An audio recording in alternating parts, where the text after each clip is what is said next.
everybody. This is Rachel Gardner, and you are listening to Spiritual Musings of a Popcorn Brain.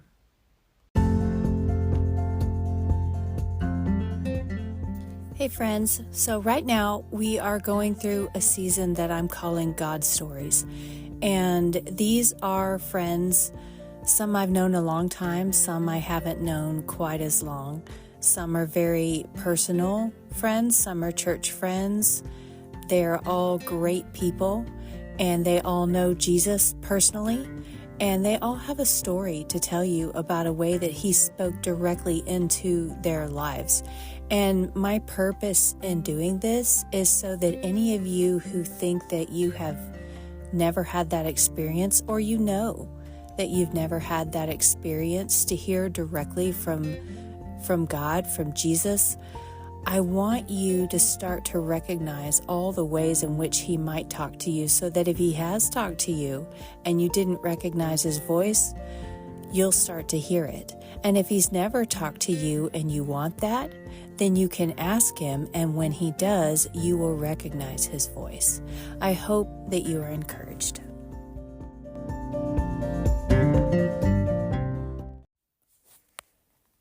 This week, I wanted to share a story with you about my grandfather.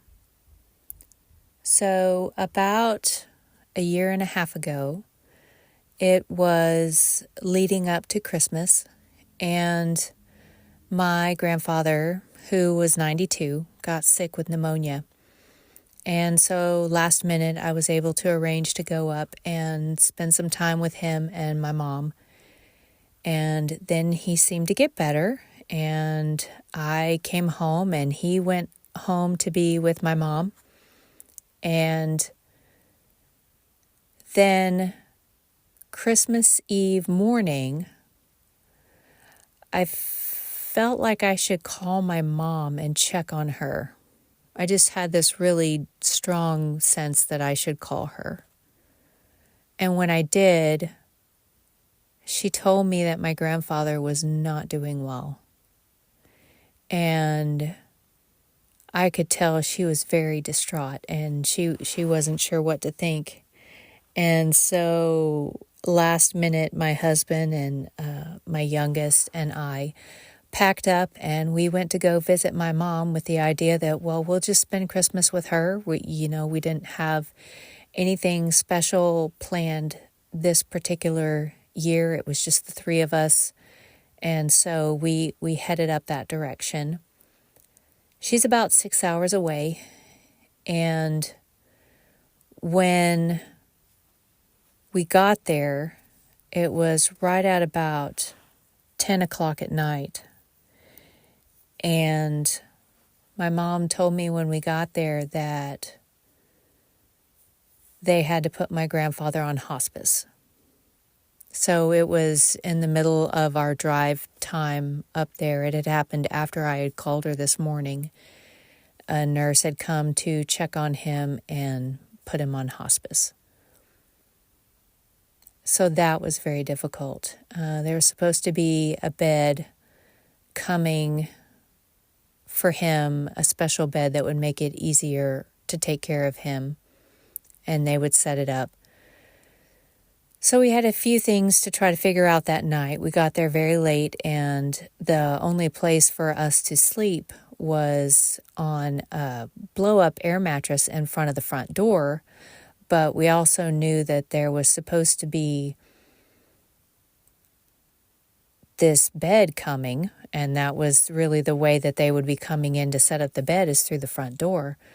So it took some doing, but it really felt like God was guiding who we needed to talk to, and got us to the right people to help us to know at least a time frame of when the bed was coming.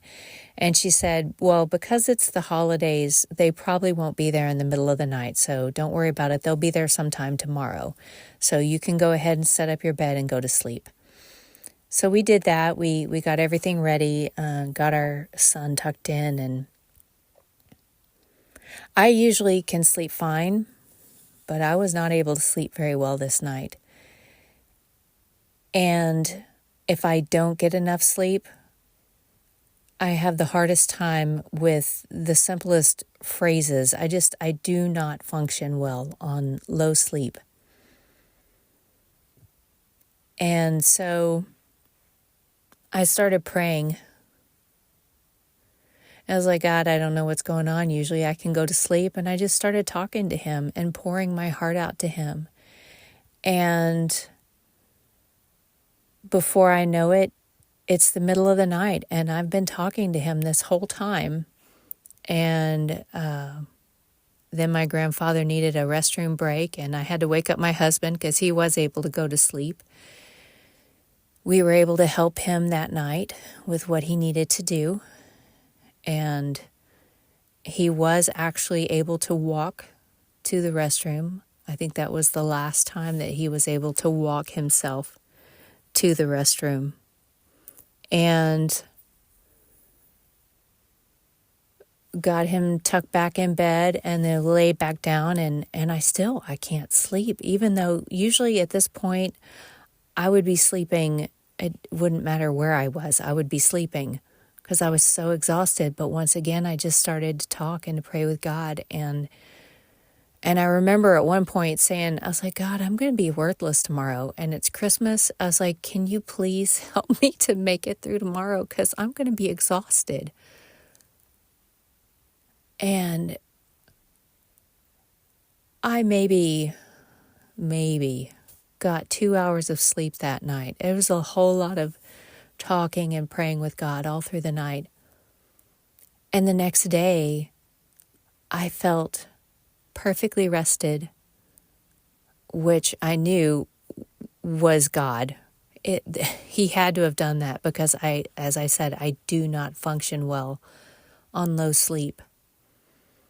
And we had a really good Christmas day with my grandfather. My husband spent some time asking him questions and getting stories from him, and had the wherewithal to realize and think, we don't know how much more time we have with him. And so he got stories from my grandfather, got them recorded. And it was a beautiful time that we had together. And my grandfather, was very blessed that we spent Christmas with him. He actually was very apologetic that we had to come up there and spend time with him, but it was such a sweet time and a very cherished memory. And looking back to my time that I spent with God that night was so beautiful. And I wish I could remember details better than I do. But that's something that I wish I could have again.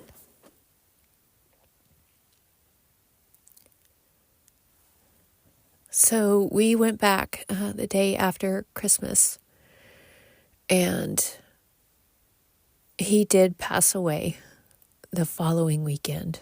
And so we came back and were there that weekend as well. And it was a beautiful time to have that Christmas memory with him. To have spoken with him years before, to know that he did believe that Jesus is the only reason why he could go to heaven. To have insight into the way that the enemy messes with your mind all the time. My grandfather knew that it was only by the grace of God that he would get to go to heaven. And then there at the very last second, he was worried and concerned. He said, what if Jesus doesn't want me? And so we were able to comfort him and help him to know there's no way that Jesus doesn't want you. The Bible makes it very clear how much he loves us and what he has gone through just to be with us. And the enemy was just messing with him there at the end. But after those words of comfort, he relaxed, and then he went to be with Jesus. And we were able to be there to mourn and to grieve with my mom and my brother and my aunt. And I just wanted to share with you because that was a time where those couple of weeks, I very strongly felt the presence of God, and sometimes was hearing Him like almost audibly. It almost felt like speaking with Him face to face. Although Moses was the only one who got to do that, but it was very, very special, a very sweet time. And I just wanted to encourage you to be there when it counts, and to be flexible, be willing to change your plans, and to ask God to give you insight. Ask Him to give you rest if you need it. Supernatural strength. Thank you for listening to me share.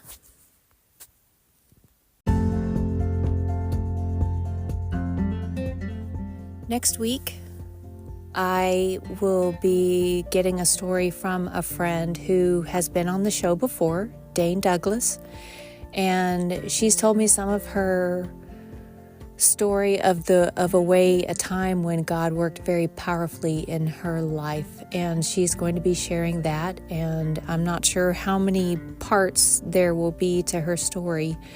It depends, I guess, on how long that ends up being, but I have a feeling it might be a 3 or even a 4-part story. So I hope you will tune in and hear her share her story next week.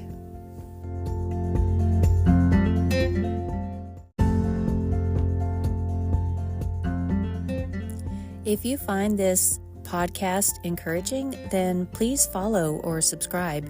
And if this specific episode was meaningful to you, please share it with somebody so that they can be encouraged too. And I also want to let you know that I have another podcast where it's just me doing my daily Bible reading from a 1-year Bible. So if you would like to join me in that quiet time each day, then I have the link for that also in the bottom of this episode. And it's called Scripture for Life.